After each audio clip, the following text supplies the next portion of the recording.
वर्णन किया था। यदि भगवान गणेश जी की पूजन और भगवान शंकर की पूजन दोनों जब शमी पत्र से करी जाती है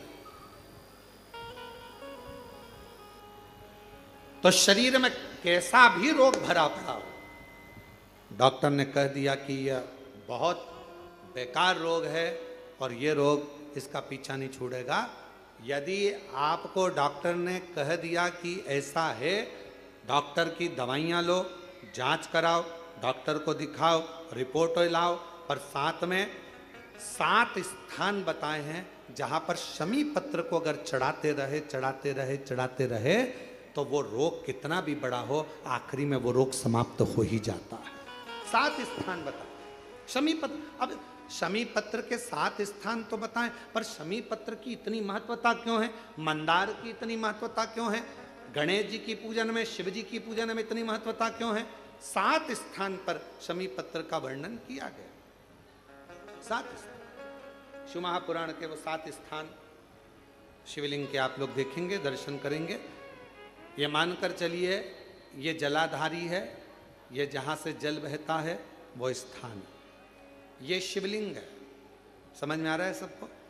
ये शिवलिंग, ये जलाधारी, ये जल बहता है वो स्थान, बीच में अशोक सुंदरी का स्थान, गणेश जी कार्तिकेय जी का स्थान, माँ जगत जननी का हस्त कमल, शिवलिंग, ऊपर जलाधारी में जया, विषहरा, श्यामली बारी, दौतली, 7 स्थान बताए। पहला स्थान अशोक सुंदरी का स्थान, द्वितीय स्थान भगवान श्री गणेश जी महाराज का स्थान, जहाँ गणेश जी का स्थान है सीधे भाग में उस स्थान। तृतीय स्थान माँ पार्वती जी का हस्त कमल। चतुर्थ स्थान भगवान शंकर का शिवलिंग। चौथा स्थान।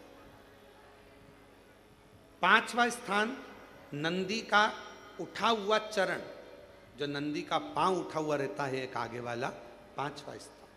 और 2 शमी पत्र भगवान शंकर के सम्मुख में से अपनी कामना कर 3 बार पंचाक्षर मंत्र का या श्री शिवाय नमस्तुभ्यम का स्मरण कर वो शमी पत्र भगवान शंकर के शिवलिंग पर फिर समर्पित कर दिया जाए। अगर ये 7 शमी पत्र समर्पित कर एक बेलपत्र शिव जी को समर्पित करा जाता है तो धीरे धीरे कैसा भी बड़े से बड़ा रोग हो वो धीरे धीरे कटना प्रारंभ हो जाता है।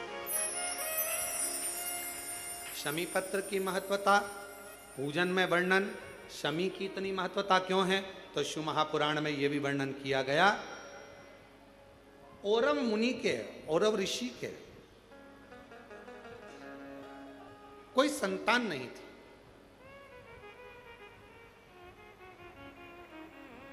और औरव ऋषि की कोई संतान नहीं थी, बड़े दुखी थे। उनकी धर्मपत्नी ने एक दिन औरव ऋषि से पूछा कि संतान की प्राप्ति के लिए क्या करा जाए। औरव ऋषि ने कहा कि शिव के अलावा कौन, तो शंकर की आराधना करी उनकी धर्मपत्नी ने भी और औरव ऋषि ने। और शिव आराधना का फल ये मिला, धर्मपत्नी प्रदोष काल आता था, शाम के समय भगवान शंकर की आराधना में डूब जाती थी और औरव ऋषि भी शाम के समय शिव की आराधना करते थे, शाम के समय। और नमः शिवाय, ओम नमः शिवाय, नमः शिवाय, ओम नमः शिवाय, श्री शिवाय नमस्तुभ्यं, श्री शिवाय नमस्तुभ्यं। स्मरण में लगे हैं औरव ऋषि। उनकी धर्मपत्नी भी शाम के समय भगवान शंकर का भजन कर रही, बाबा से प्रार्थना करी, रोज शाम के समय पर भगवान शंकर की आराधना करते, पूजन करते, स्मरण करते। शिव जी ने कृपा कर उसका गर्भ ठहर गया। गर्भ ठहरने के बाद एक लड़की ने, कन्या ने जन्म लिया। कन्या ने शाम के समय जन्म लिया, इसलिए औरव ऋषि ने और उनकी पत्नी ने उसका नाम शमी रख दिया। क्या नाम रखा? शम। कन्या का जन्म हुआ और अब ऋषि की यहां बड़ी बधाइयां बजी, खूब उत्सव मना। समय आया जब औरव ऋषि के यहां पर कन्या का जन्म हो गया, कुछ समय ही आनंद के साथ में एक ऋषि और हुए जिनका नाम था धौम्य ऋषि। और धौम्य ऋषि के यहां भी एक बेटे का जन्म हुआ जिसका नाम मंदार रखा। क्या नाम रखा? मंदार। एक कन्या जो औरव ऋषि के यहां जन्मी उसका नाम शमी था। धौम्य ऋषि के यहां जो बालक जन्मा उसका नाम, जम के बोलो सब लोग, मंदार। मंदार जानते हो ना, फूल होता ना मंदार का, आंकड़े का फूल जो होता मंदार। कई लोग हमसे कहते हैं, आप कहते हो संतान प्राप्ति के लिए आंकड़े की जड़ का, सफेद आंकड़े की जड़ का प्रयोग करो, मंदार की जड़ का प्रयोग करो। उसका कितना महत्व है जरा देखो तो शास्त्रों।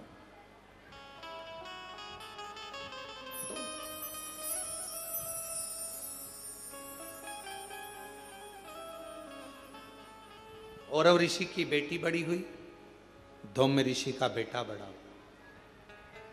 दोनों बड़े हो गए, उनका विवाह दोनों ने पक्का कर दिया, औरव ऋषि और धौम्य ऋषि।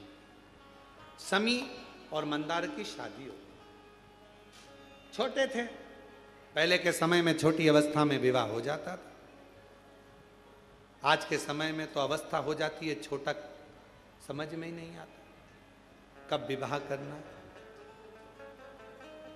पहले लोगों ने विचार करा, पढ़ाओ पढ़ाओ पढ़ाओ पढ़ाओ पढ़ाओ, मना नहीं। फिर नौकरी नौकरी, धंधा पानी, नौकरी नौकरी करते करते कब 30-35 साल के हो गए, विवाह का ध्यान नहीं रहा। फिर बाद में लड़का देख रहे, लड़की देख रहे, विवाह पक्का ना हो पा रहा। फिर ना जाने का टॉप रेटेड कैजुअल टॉपवेयर खरीदे, पहले ऑर्डर पर पाए 35%। जी कुछ बताओ, शादी हो जाए, ब्याह हो जाए, जल्दी से ब्याह हो जाए, शादी हो जाए, ऐसा कोई उपाय बताओ, कोई ऐसा काम करो। अरे भाई, जब विवाह का उम्र था, पढ़ाओ, मना नहीं। खूब विद्याध्ययन कराओ, मना नहीं। काम धंधे से भी लगो, मना नहीं। बिजनेस करो, नौकरी करो, सब करो, पर शादी जैसे एक उम्र होती है कि मिलिट्री में, आर्मी में इतनी उम्र के व्यक्ति को लिया जाएगा, उसके बाद लेते हैं क्या उसको? जम के तो बोलो जरा। नहीं, मिलिट्री की उम्र है, कमाने की उम्र है, माता की गोद में बैठने की उम्र है, हर चीज की उम्र है। उसी तरह विवाह की भी एक उम्र है, शादी भी समय पर करिए।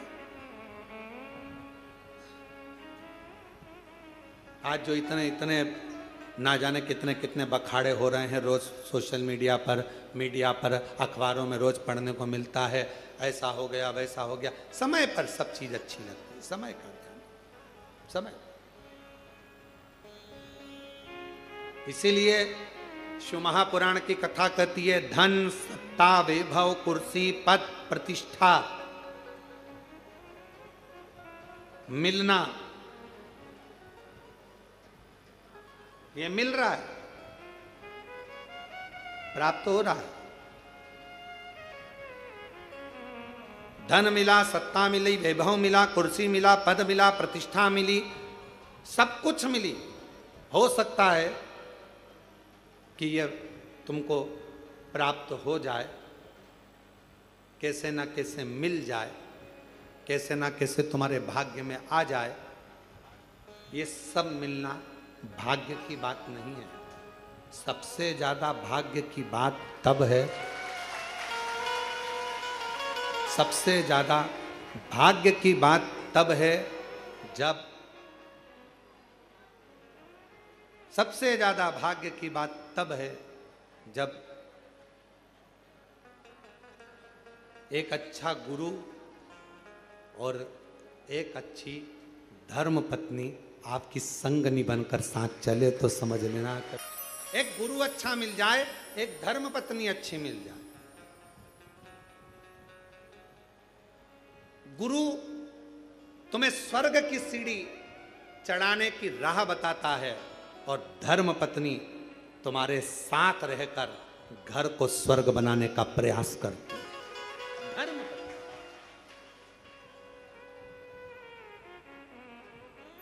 घर को स्वर्ग थे। शमी और मंदार निकल कर जा रहे थे दोनों। अब नवयुवक थे, युवान थे, कई बार हंसने में आ गया। जैसे ही उन्होंने भृशुंडी बाबा का रूप देखा कि हाथी का मुख लगा है, मनुष्य का शरीर है, सिर पे जटाबंदी है, बड़े हंसने लगे और जो ठाका लगाकर हंसे, इतनी देर में भृशुंडी बाबा को क्रोध आ गया। और भृशुंडी बाबा को जैसे ही ऋषि को क्रोध आया, उन्होंने श्राप दे दिया, ए शमी, ए मंदार, तुम इतने सुंदर, इतने विद्वान, इतने ज्ञानवान होने के बाद भी एक ऋषि पर हंसे हो। मैं श्राप देता हूं, ये तुम्हारी जड़ता है, इसलिए तुम दोनों वृक्ष के रूप में हो जाओ। ये मेरा श्राप है। चरणों में पड़, क्षमा करो, क्षमा, गलती हो गई, क्षमा कर दो। सुन, सुन।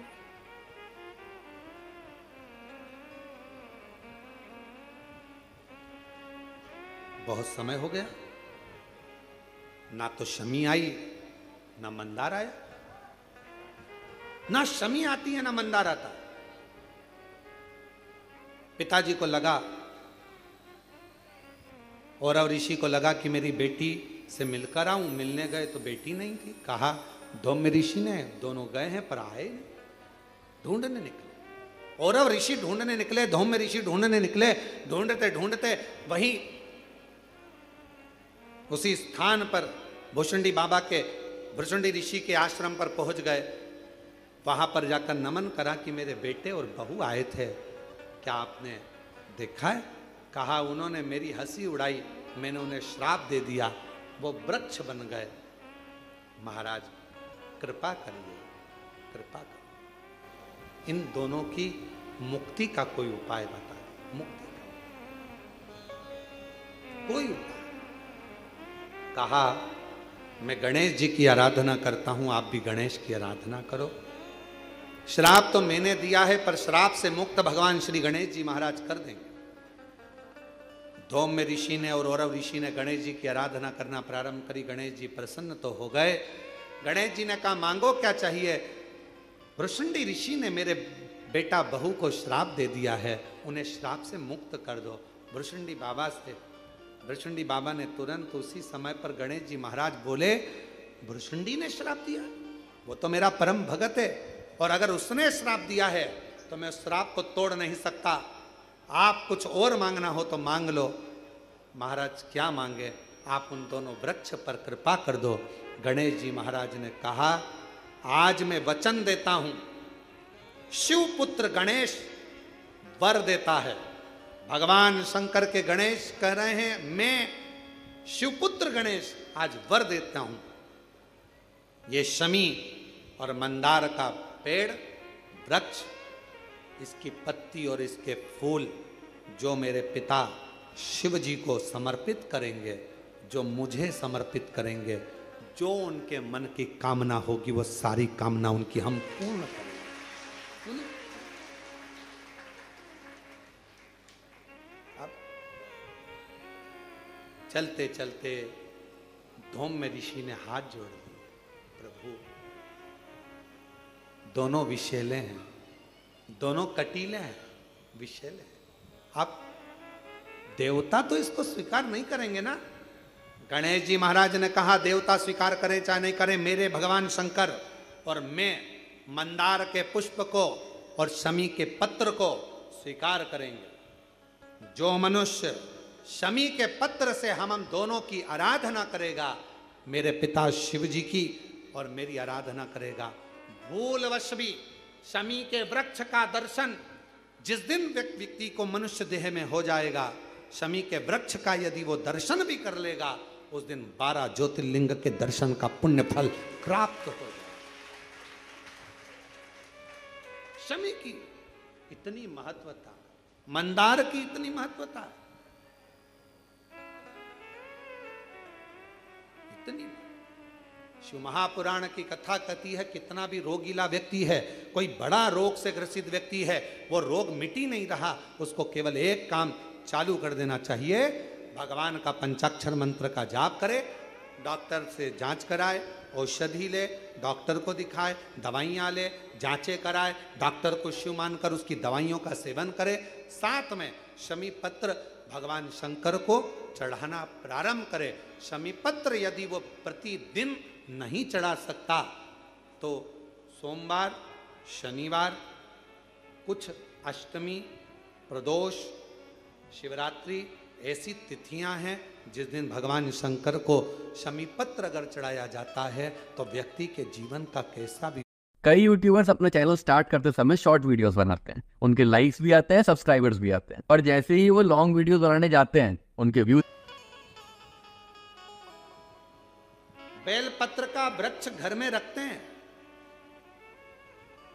शमी का पौधा घर में रख सकते हैं, पर शमी का पेड़ घर में नहीं रख सकते। शमी छोटा रहे, छोटे से पौधे के रूप में रहे, तब तक घर में रहे, स्वीकार है, पर शमी का पेड़ अगर बनते चले जा रहा है तो वो घर के अंदर स्वीकार नहीं। शमी पौधे के रूप में गमले में रहे, क्यों? दर्शन होगा, दर्शन होगा। यहां तक कहा है महाराज, अगर शरीर का कोई अंग है, उसका एक प्रमाण है, देखिए यहां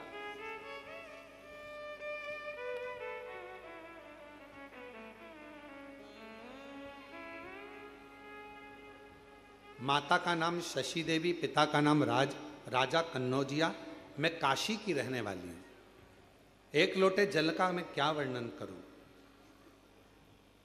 मेरी बेटी 11 अप्रैल 2024 को उसको बुखार आया, उल्टी चालू हो गई, धीरे धीरे उसका मानसिक संतुलन खराब हो गया, बेहोश होती थी तो 2 से 3 घंटे तक उठती नहीं थी, 2 से 3 घंटे तक उठती नहीं थी। गुरुदेव, डॉक्टरों ने भी समझ में नहीं आ रहा था हो क्या गया। दरवाजा पटकती, दीवार सिर पर मारती, दरवाजे को बंद कर लेती, अपना गला दबाने का प्रयास करती, कोई कुछ कहता, कोई कुछ कहता।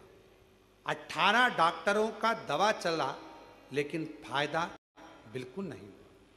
आखिरी में क्या करते, किसी ने कहा यदि एक बार कोई सीहोर जाए, वहां से रुद्राक्ष लाए, उस रुद्राक्ष का जल गलाकर शिवलिंग पर चढ़ाकर अगर दिया जाए तो उससे अंतर आ सकता है। कोई कहे इसको हवा लगी, कोई कहे कुछ हो गया, कोई कहे कुछ हो गया। 3-3 घंटे तक होश नहीं आता था गुरुदेव। होश आता था, दीवार से सिर मारती, दरवाजा बंद कर कर अपना गला दबाती, बहुत उसकी हालत खराब हो गई। ज़्यादातर उसको पकड़ते, बेहोशी की हालत में पड़ी रहती, शुद्ध नहीं रहती। 3 फोटो लगाए हैं पर हम उसको टीवी पर नहीं दिखाएंगे क्योंकि बेटी का जीवन रहता है। आप लोग यहीं से उसको देख सकते हैं। 3 फोटो में एक फोटो उसने लगाया है जिसके अंतर्गत पहला फोटो जिसमें उसको पकड़ कर रखा जाता था और बेहोश अवस्था में रहती थी। धीरे से दूसरी अवस्था में आती थी तो अपना सिर दीवार से मारना और माथा दबाना, कहीं गला दबाना, करते करते यहाँ पर आए, गए। यहाँ कथा चल रही थी 12-13 सितंबर को 2024 को अग्रवाल महिला मंडल सीहोर में धर्मशाला में कथा थी। अग्रवाल धर्मशाला की जो कथा होती है वो हमारी गादी की कथा होती है, साल में एक बार, जो हमारी पूर्व से